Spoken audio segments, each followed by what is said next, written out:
A special thank you to each of our subscribers who make this channel possible. Here's today's story. In a striking statement, Israeli Prime Minister Benjamin Netanyahu has criticized the massive street protests against his handling of the ongoing Gaza war, suggesting that demonstrators are inadvertently toughening Hamas's stance and complicating the release of Israeli hostages. This comes as the country witnesses its largest protests in nearly 2 years, with estimates indicating that upwards of 400,000 people marched across Israel on Sunday.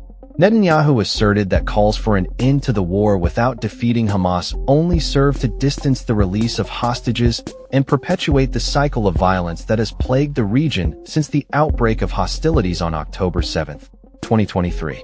He emphasized the need to finish the job and defeat Hamas in order to secure the release of hostages and ensure that Gaza no longer poses a threat to Israel. The Palestinian Health Ministry reported a staggering death toll of over 62,000 Palestinians in the ongoing conflict, with at least 60 fatalities recorded in the last 24 hours alone. The protests, which were initially organized by families of Israeli hostages, reflect a growing divide within Israeli society regarding the war, which is yet to yield the return of hostages while imposing significant economic and social costs on the nation. With 50 hostages still believed to be held in Gaza, demonstrators carried signs honoring the memory of Hirsch Goldberg Polin, a dual U.S.-Israeli citizen who was killed by his captors last year. The Hostages and Missing Families Forum responded to Netanyahu's remarks, criticizing him for failing to secure the release of hostages during his tenure.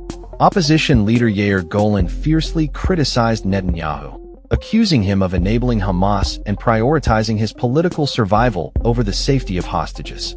The protests follow a recent decision by the Israeli cabinet to launch a new military operation in Gaza City, despite warnings that such actions could endanger the lives of remaining hostages.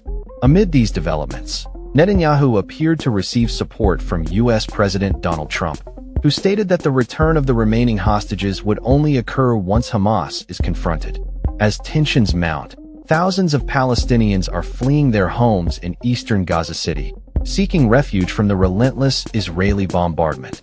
Netanyahu's plan to seize control of Gaza City has raised alarms both domestically and internationally, prompting calls for a ceasefire and negotiations to end the fighting.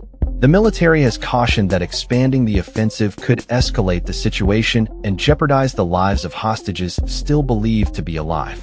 The protests against the war in Gaza are gaining momentum, with many Israelis expressing their resistance to the ongoing conflict.